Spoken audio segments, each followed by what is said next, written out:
Ladies and gentlemen, let's get ready to rumble!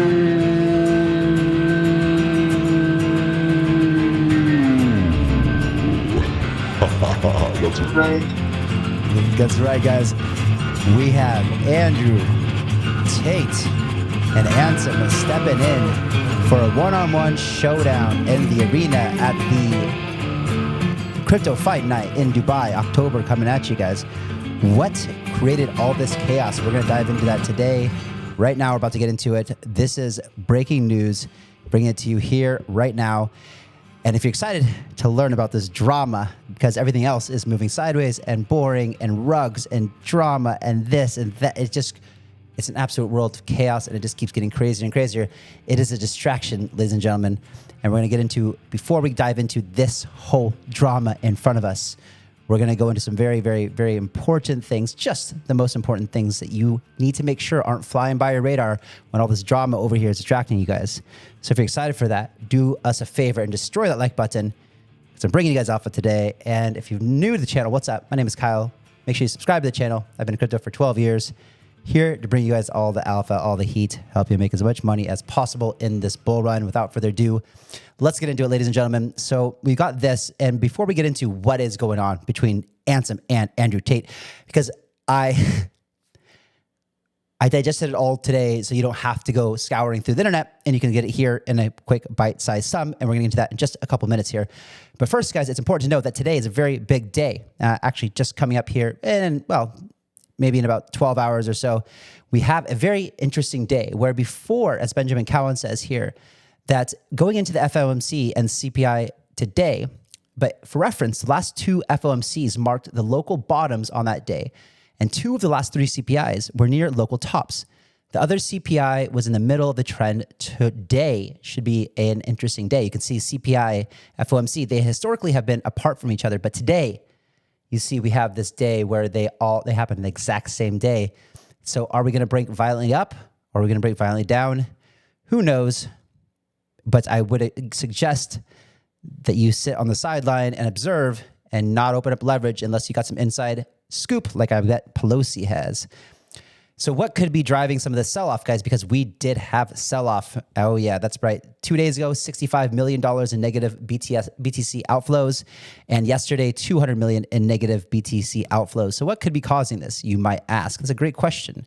Well, one, anticipation that the Fed comes in. Jerome Powell says some very bearish news, which sends the markets plummeting. That would not be good for politics, would it, ladies and gentlemen? The other theory is potentially that the spot ETF, the Ethereum ETF, is moving ahead very quick. As you can see, if you're following me on X, the other day I posted this one saying that was quick. Yeah, the S1s are the final step in the approval process before the SEC or before the ETFs can start trading, right? So this is coming faster than anyone thinks. The ETFs, the Grayscale Trust that holds Ethereum could be converted into a spot ETF very soon, which means that we would get this sell-off, the sell pressure that a lot of people are expecting, right? If we saw it from Bitcoin, there's a good likelihood that we will see it in ETH as well. That could be another reason why you're seeing this massive red candle over it. It's not massive, like it's not. I mean, we have a bit of a sell-off, yes, a bit of people buying the dip. I'm sitting on the sidelines watching the markets with the popcorn, just chilling, watching the show. And as you guys can see, what is the most important thing that I had to bring to you guys before we get into the Ansem and Tate drama? Well, the ICBC, which is the world's largest bank in China. That's right. In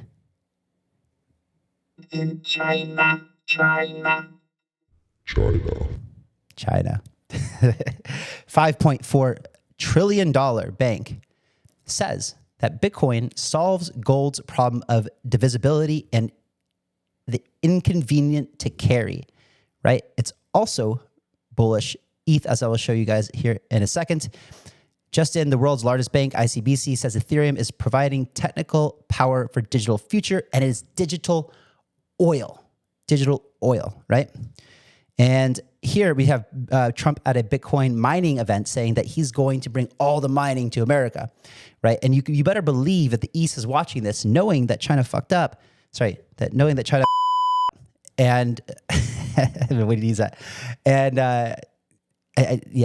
and sent all the mining to the West essentially. And now Trump's embracing that and saying, hey, we're gonna bring all that here. We're gonna bring the revenue here into the States, et cetera, et cetera. So what is this? This is 99bitcoins.com.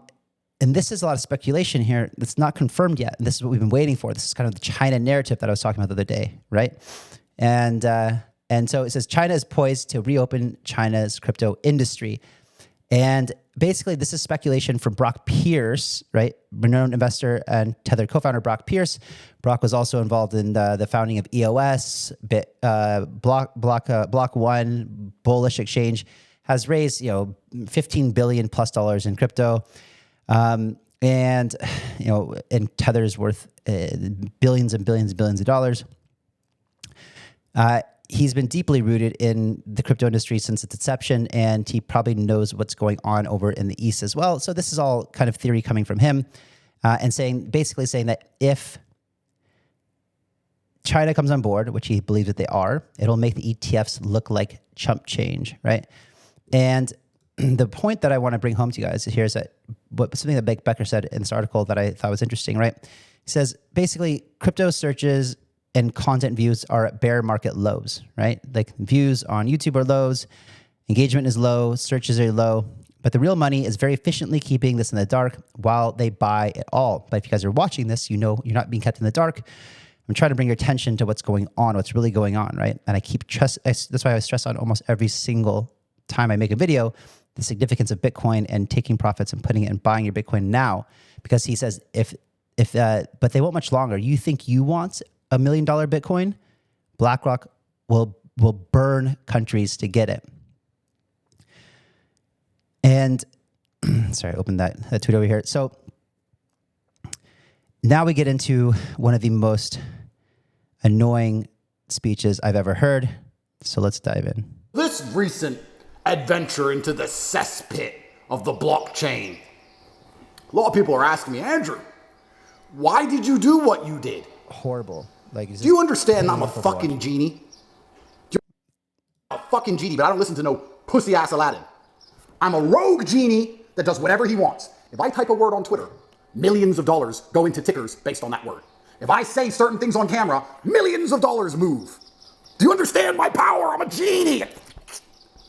If you were a genie, wouldn't you want to do some fucking magic? Ridiculous. But anyway, Andrew, what did you do? So you can go watch this later if you feel like wasting 17 minutes of your life. But then Ansem comes out and says, y'all bought Bros Coin, and he just called all of y'all losers for 17 minutes straight, LMAO. And then Tate comes back and says, because I'm built different. Ansem fires back saying, maybe you can teach me how to box. I can show you how to actually send coins over $1 billion because all y'all coins weak as fuck right now. The nerds run this side of the internet. I don't know what you got going on over there with the University of Cuckolds, but apparently them are poor as fuck, right? And then Tate fires back with basically saying, shut up, and this is my world. And then he goes back and says, listen up, listen, you broke mulatto fuck. The only thing that's yours is your university army of man children who want to gargle your nuts because they see you with women on camera. Your only claim to fame is hard shilling a paid group of incels.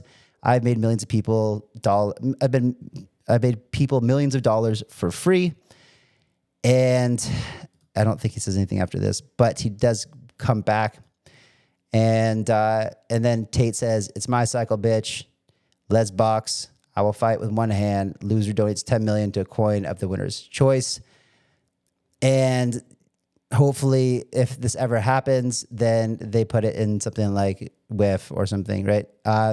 So this is what happened. And this is all the drama that's happened over the past 12 hours, right? And Tate says, I heard about a coin called Mother, so now I'm supporting a coin called Daddy to flip it for the patriarchy.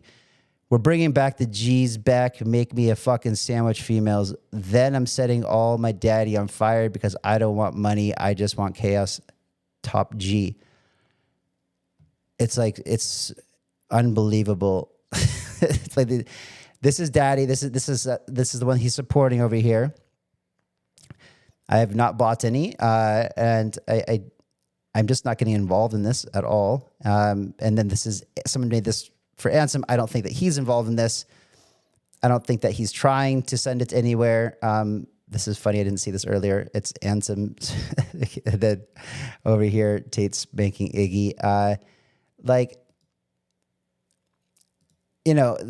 Whatever. Okay, that's the drama, right? That's what's happened. Oh yeah, and then he says, also Ansem says, respectfully, you're not even on the same playing field as me, you chimpanzee-looking dickhead. I don't need to charge $49.99 a month to a collective of prepubescents. You talk shit about OnlyFans girls, but you run the same model for losers on the internet. Your entire existence is fake. And so that's the drama. Let me know in the comments below, guys, what you think of this drama. It has been entertaining to watch, nonetheless. In the meanwhile, things have been rugging all day long. I'll show you just a couple of things. You've got, so this one's been doing okay, but then there was this other one, this one, Spike, that if you guys saw yesterday, this is off of, and this didn't really, they said it was a hack, right? And someone hacked the founder's wallet. I mean, the narrative is, it's like a good narrative if people were to believe it's true, and people seem to have, because on their X account, like whatever. And then someone launched this, which I knew, a complete ripoff of this. Let's see, is it even on here anymore? Yeah, maybe this one. Age 8 days ago, 9 days. It's not even here anymore. This one, no. There's so many of them. I think this was this one. No. Anyway, there was one that ran up to, let's see if I've got it anywhere here. There's one that ran up to like,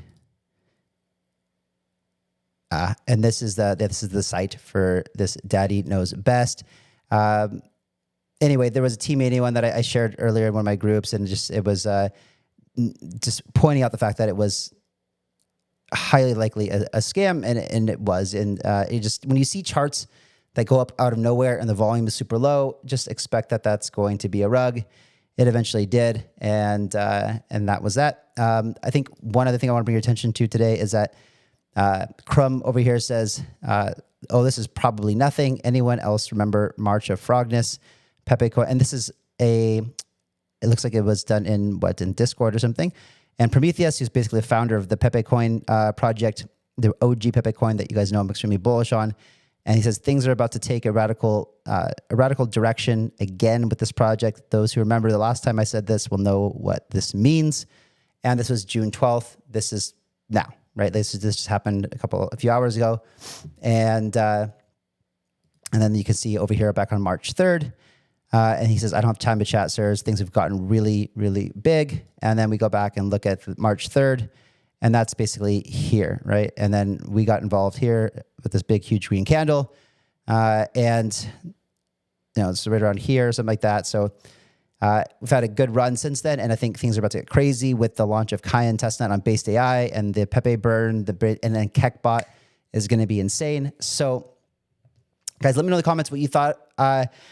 I do want to say something real quick that I think that, a couple of things. One is that I think that a lot of people are getting burnt right now in this whole world of meme coins. And the reason that I talk about it isn't because I love it so much. I think it can be fun as long as you know that whatever you're putting in these things is likely going to zero. Like, it's almost certainly going to zero. You can't have really high conviction in anything that's been alive less than, a week or something. Certainly not something that's been live for a day or two.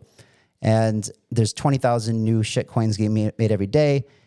It's a straight up gamble. So make sure that if you are playing in this world, that you have your big boy or big girl pants on. You do your own research and understand that you should be allocating a very, very small amount of your portfolio to this stuff. Very, very, very small amount. And this is what I've done. This is what I've always advocated. And we're having fun when the market is going sideways, right? And I would like to get back into shining a spotlight on some really bullish projects. And but also I understand that, you know, we can play this game if you guys want to. You need to let me know in the comments below.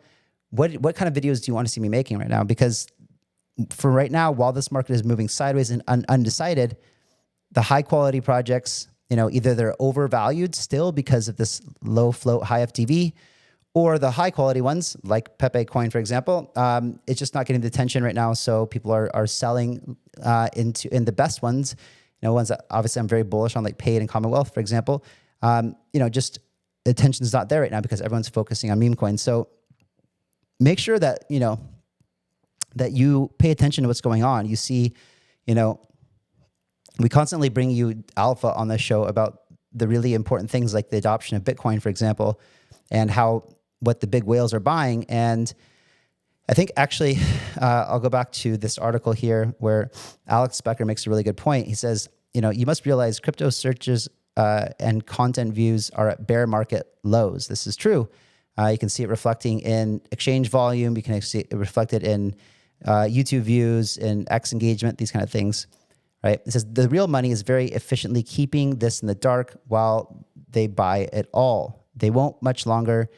You think you want 1 million Bitcoin, this $1 million Bitcoin, BlackRock will burn countries to get it, right? And you can see that he did this last week when they bought, BlackRock on one day bought $350 million worth, right? So I think that very soon, especially if China gets into this, but even without them, you know, with the way the narrative is going, the whole Trump getting super behind crypto right now and mining and wants to bring it all into the country because he realizes, just like every other country should, that it's the best store of value the world has right now. And it's the best adoption that the world has gotten so far from any type of alternative store of value, best performing asset in our lifetime, and certainly probably will be on the majors anyway for the foreseeable future as adoption comes.